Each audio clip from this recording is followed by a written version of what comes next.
This is the story of Anatoly Onoprienko, the man Ukrainians called the Terminator. He wasn't driven by money. He wasn't driven by revenge.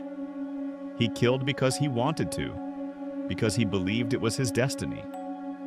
Over the course of 7 years, he slaughtered entire families across Ukraine, leaving behind scenes of horror that even hardened detectives could barely describe.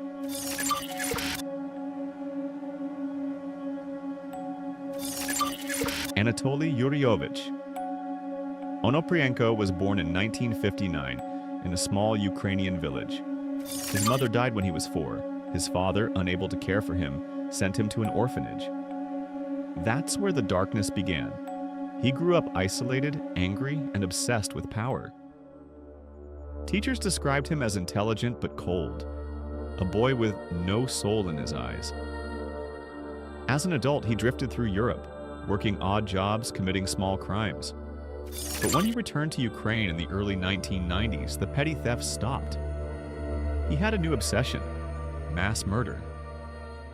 In 1989, Onoprienko and an accomplice murdered a family of 10 in cold blood.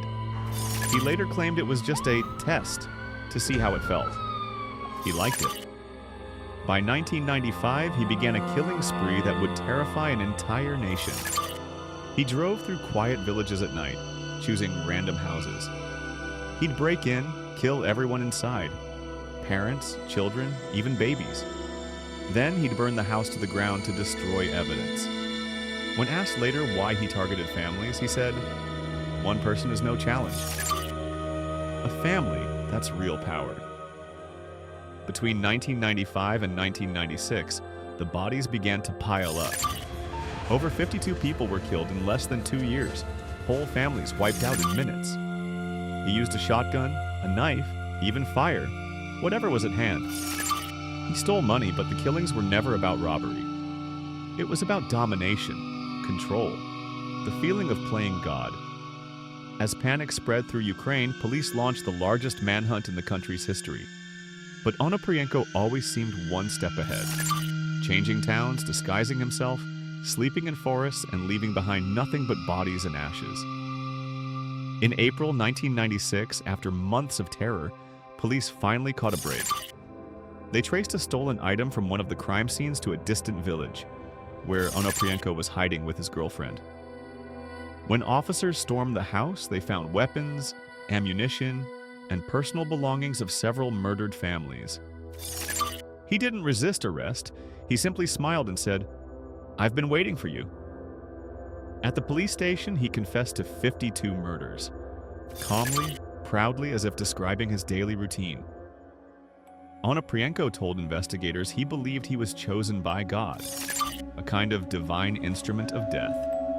He described the murders in shocking detail, often laughing or correcting officers when they got details wrong. He said he killed without remorse, without emotion, because emotion is weakness. Psychologists called him a pure psychopath, a man completely detached from empathy or guilt. During his 1999 trial, he showed no regret. When asked if he felt sorry for the children he murdered, he replied, "They would have grown up to be the same as their parents." Why wait? He was sentenced to death by firing squad, but after Ukraine abolished the death penalty in 2000, his sentence was changed to life in prison.